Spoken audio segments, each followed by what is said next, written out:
La novela policial es el género del presente. A cada época le corresponde un crimen. Estamos inmersos en esas tramas.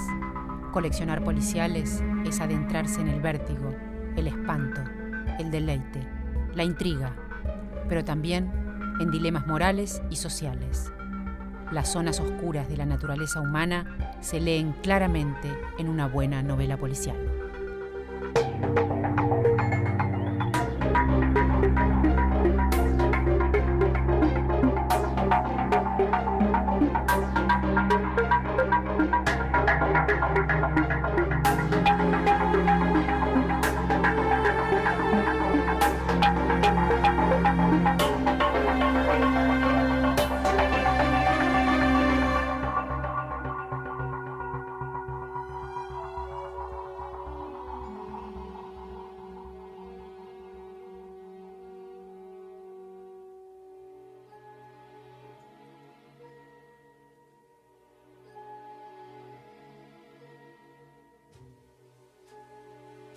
La novela de hoy comienza con una descripción minuciosa del rostro del detective. Todo planteado en una V. La V de las cejas, la V de la nariz y la V sardónica de una sonrisa seca. Se trata de Sam Spade, que es el detective que inventó Dashiell Hammett.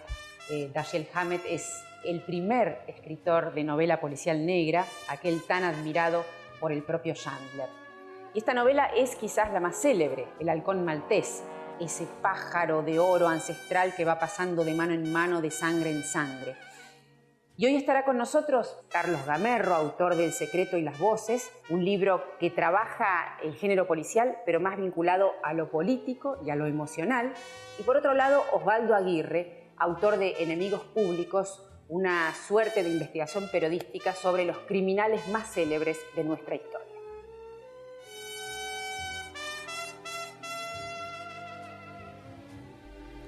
Hay ciudades pensadas para el policial. San Francisco es una de ellas. Por sus calles ondulantes circula el protagonista de esta novela, Sam Spade, detective recio y maniqueo creado por Dashiell Hammett. La historia gira en torno a una valiosa estatuilla negra en forma de halcón que Carlos I de España obsequió a la Orden Templaria de los Caballeros de Malta en 1530. Robada o perdida desde entonces, la pieza llega a San Francisco en el siglo XX. Criminales de distintas castas siguen su pista, y Sam Spade irá detrás de ellos, contratado por una mujer que lo engatusa pagándole una interesante suma de dinero. Persecuciones, diálogos secos y precisos, humillaciones y amoríos conforman este policial de la falsificación, cuya originalidad, de entrada, es que el detective se convierte en el principal sospechoso. La versión cinematográfica de John Huston en 1941, con Humphrey Bogart de protagonista acompañado de Mary Astor y Peter Lorre, está a la altura de esta gran novela negra.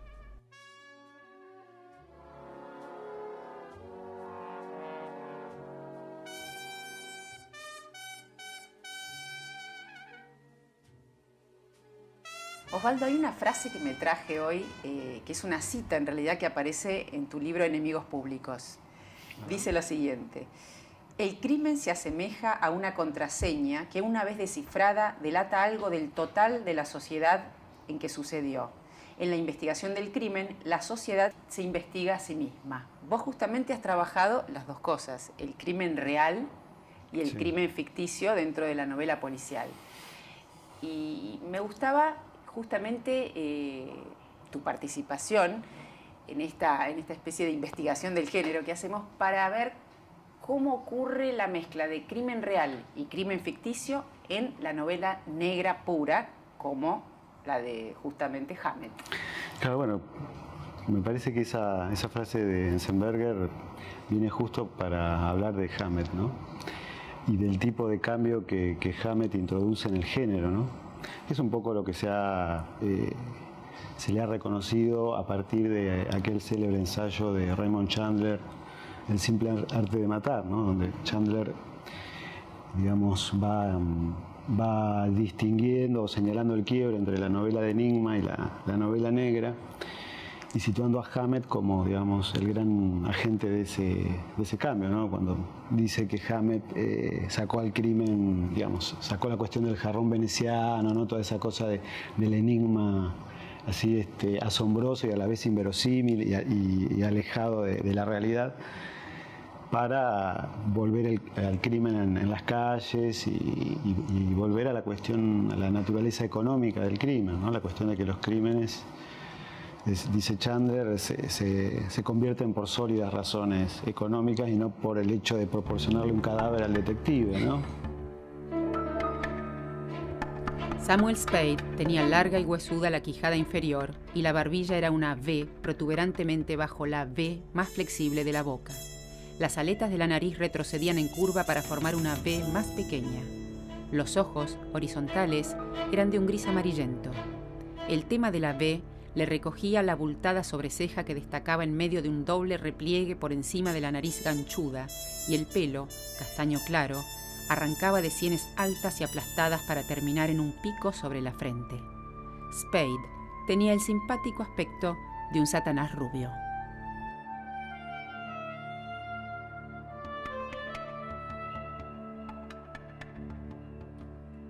¿Y qué tal con el detective? ¿Cómo te llevas con Sam Spade? Bueno, a mí me fascina, ¿no? Me fascina y creo que es, sobre todo, digamos, todos sus diálogos y toda su profesión de fe, podríamos decir, me parece que es fascinante. Y lo que aparece en Spade en particular es esta cuestión de la naturaleza económica, nuevamente, de la actividad, porque Spade es alguien que, como los otros detectives de Hammett, es alguien que está dispuesto a hacer casi cualquier cosa mientras le paguen una suma, digamos, acorde a lo que tiene que hacer, ¿no?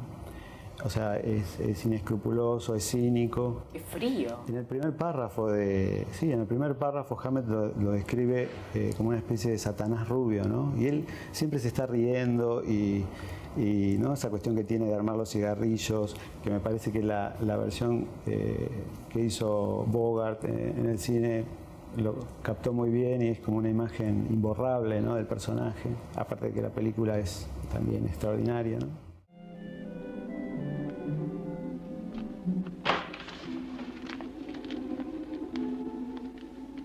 ¿Qué hay, nena? Hay una chica que quiere verte. Se llama Wonderly. ¿Cliente? Eso creo. Querrás verla de todos modos. Es bonita.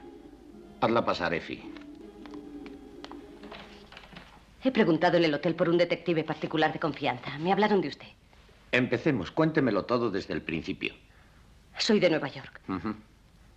Estoy tratando de encontrar a mi hermana. Tengo razones para creer que está aquí en San Francisco con un hombre llamado Thursby. Floyd Thursby. Ah, perdone. No te preocupes, Miles. Pasa, señorita Wonderly, mi socio Miles Archer. La hermana de la señorita Wonderly se ha fugado de Nueva York con un hombre llamado Floyd Thursby y están aquí. La señorita Wonderly ha visto a Thursby y está citada con él esta noche. Tal vez su hermana le acompañe. Quiere que tratemos de encontrar a su hermana y que la apartemos de ese hombre. ¿No es así? Sí. Quiero advertirles que es muy peligroso. No creo que se detenga ante nada.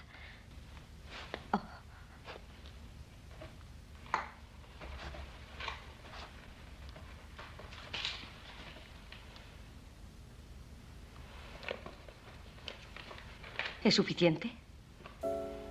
Gracias. Carlos, así que Hammett fue el primero, el primer oscuro. Hammett sí, de alguna manera se considera que con él empieza la segunda rama y la segunda época de la policial, que es la policial negra norteamericana.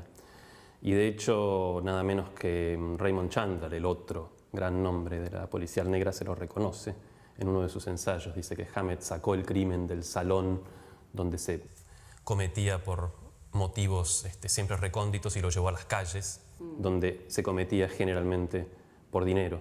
Además, si no me equivoco, el Halcón Maltés se publica justamente en 1930, que es la crisis, y se suele relacionar, ¿no?, el policial negro con la crisis en Estados Unidos. Sí, se publica en números sucesivos de la gran revista Pulp, digamos, fundadora del género, que es Black Mask, entre el 29 y el 30. Y de alguna manera, digamos, con él la policial deja de ser un juego casi fantástico como Borges la caracteriza, la policial clásica o inglesa, y se convierte en un género realista.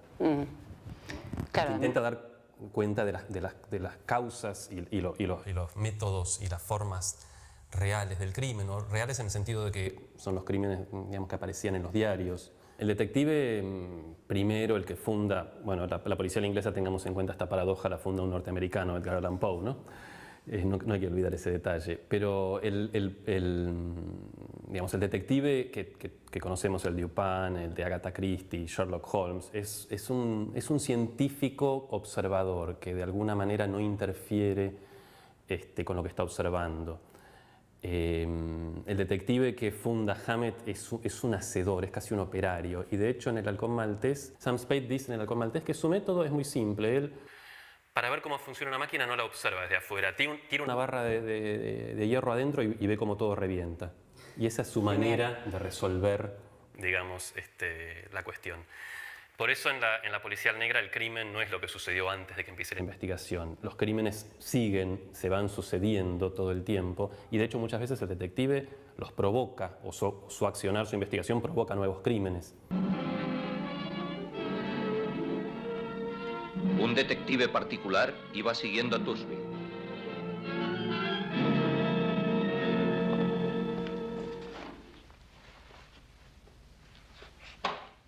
Sam. Cariño, ¿Effie se ha encargado de todo? Creo que sí. Sam, le mataste tú. ¿Quién te ha metido esa idea en la cabeza? Siempre me decías que si no fuera por Miles, tú... Sé bueno conmigo, Sam.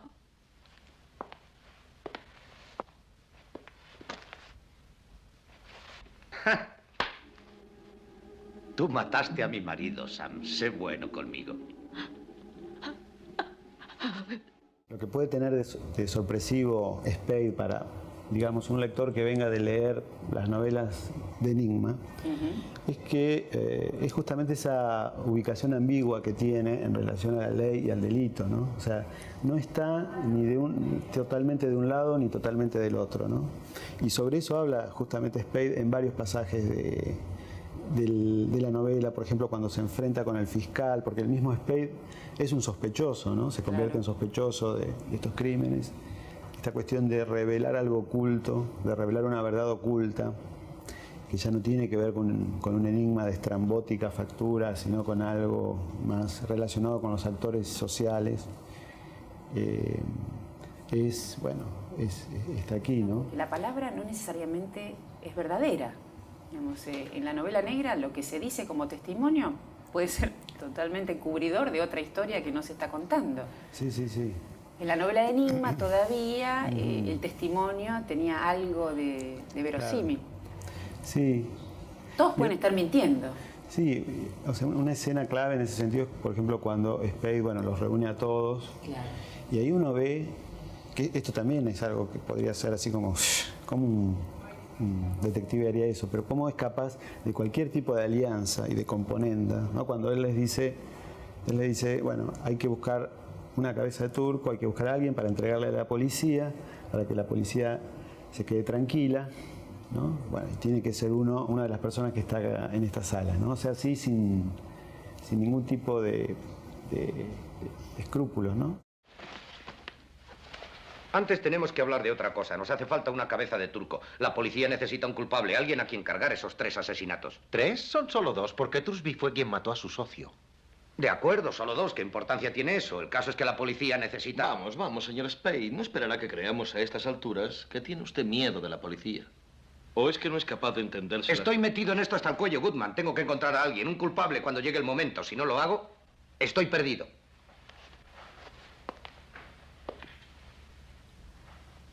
Vamos a entregar a ese. En realidad él mató a Thursby y a Jacobi, ¿no? Además, el papel le va que ni pintado. Mírenle. Vamos a entregarle. Ahora, ¿cómo es Sam Spade? ¿Qué clase de detective es? Bueno, Sam Spade es una creación genial de Hammett. Es casi el opuesto de lo que sería después Marlowe, que es el detective más caballeresco, más ético de la historia de la literatura. Es casi increíble, es una especie de Don Quijote. de la literatura. Sam Spade, la base de su accionar es que es más inescrupuloso que los propios criminales o que la propia policía, que para Hammett era más inescrupulosa que los propios criminales. Yo alguna vez dije que para fundar un género policial auténticamente argentino, sobre todo en la postdictadura, había que recurrir a Hammett, porque generalmente la policía está envuelta en los crímenes y el detective, que ha sido policía, como lo fue el propio Hammett, que fue investigador privado, a diferencia de muchos escritores de policial, en la Pinkerton, él sabía que básicamente era una banda de mafiosos la policía. Sam Spade no tiene ni reparos, digamos, con nadie. Matan a su socio y de entrada nos enteramos que él era amante de la mujer. Y sin embargo tiene una ética. ¿Y cuál sería la ética? Digamos, tiene que ver con... Es pragmática. Por un lado, no tiene que ver con el dinero, como, digamos, sabemos que Marlowe todo lo largo de El largo adiós conserva un billete de $5.000 porque no considera que se lo ha ganado. A Sam Spade le ofrecen $5.000 por el halcón y los agarra así volando, ¿no? Y de alguna manera da a entender, si un detective rechaza $5.000 es un idiota.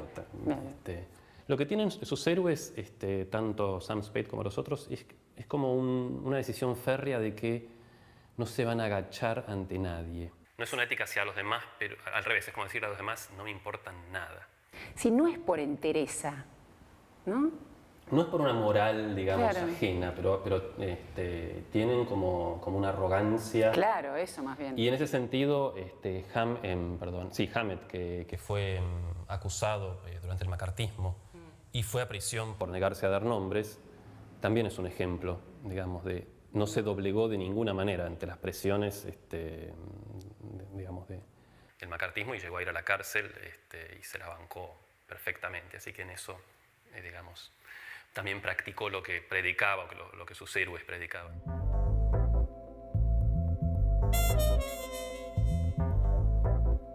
Dashiell Hammett, como producto de la crisis de la época y hombre de 2 guerras, tuvo una vida diletante. Abandonó la escuela a los 13 años, fue mensajero para los ferrocarriles de Baltimore y Ohio, mozo de estación y trabajador en una fábrica de conservas.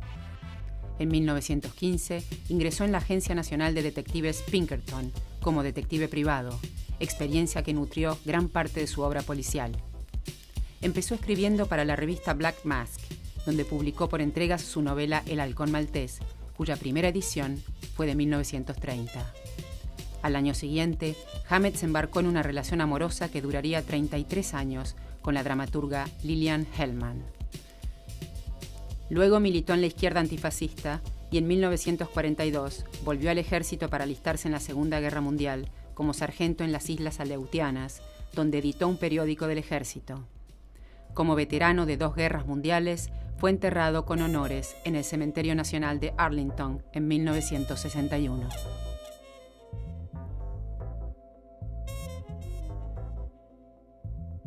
Por último, quería ver si, ya que en vos mismo se produce la combinación entre poesía y policial, sí.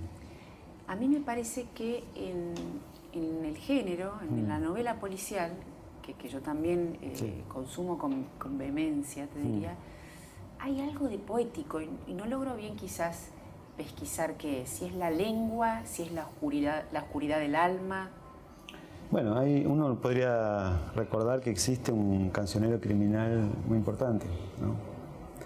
Que tiene una larga tradición y que aquí en la Argentina, por ejemplo, se desarrolló sobre todo a partir de principios del siglo XX, en torno a algunos crímenes resonantes que se convirtieron en objeto de canciones y de poemas.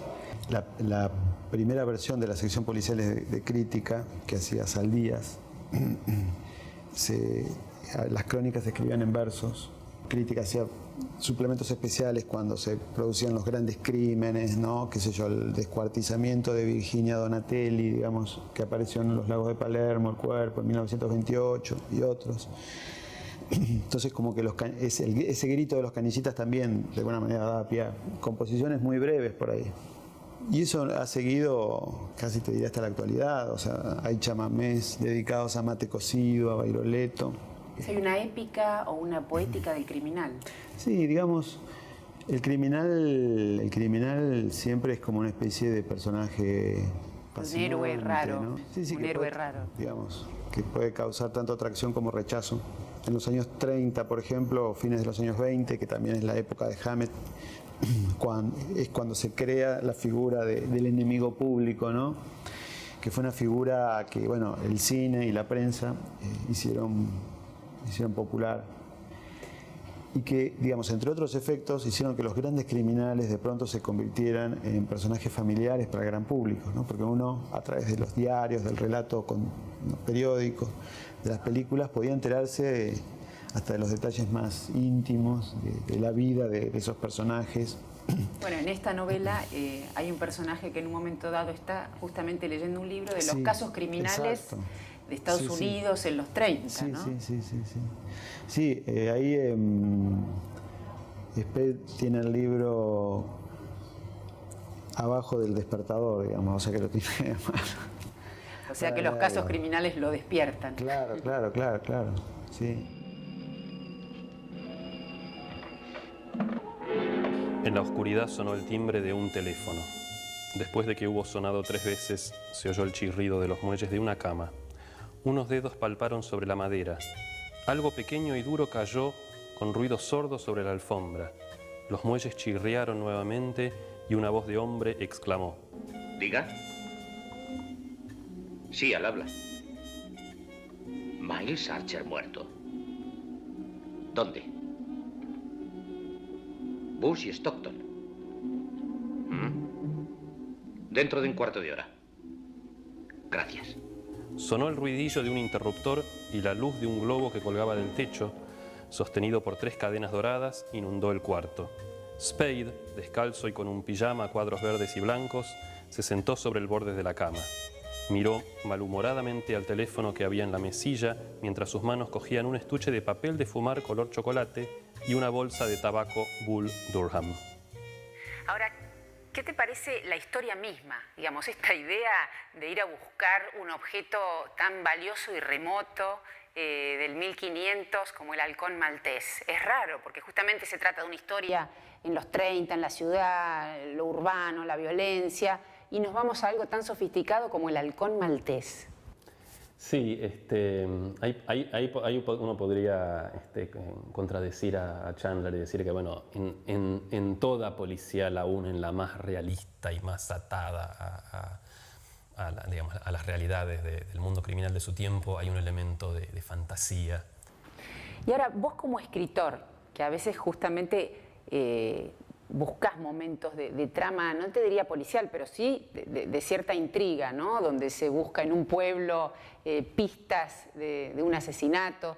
Digamos, ¿cómo han influido en vos este tipo de lecturas? ¿Vos te sentís tomado por el policial? Sí, yo de hecho tuve una época en que me leí todas las policiales, sobre todo la de la policial negra, que confieso es la que siento más cercana a mi corazón y también a nuestra realidad, ¿no?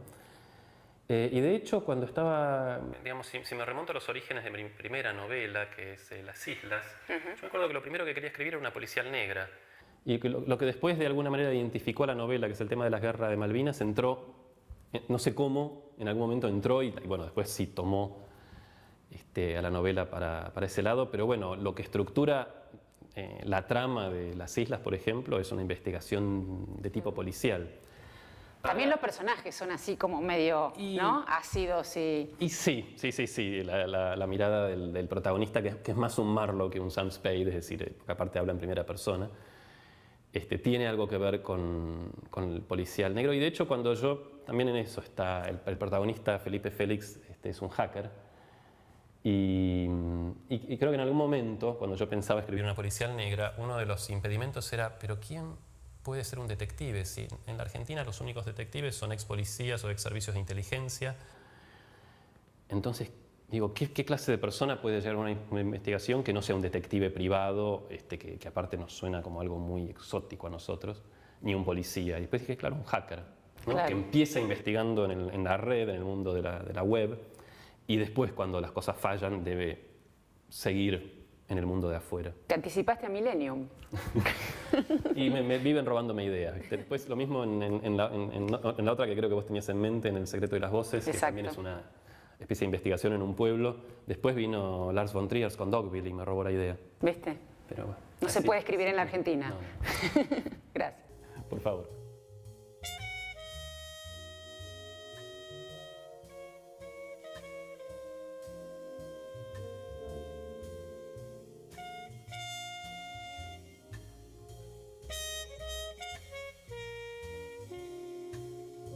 No vamos a develar el final, pero es evidente que en las tramas de Dashiell Hammett todo está milimétricamente calculado, tanto el crimen como la frase.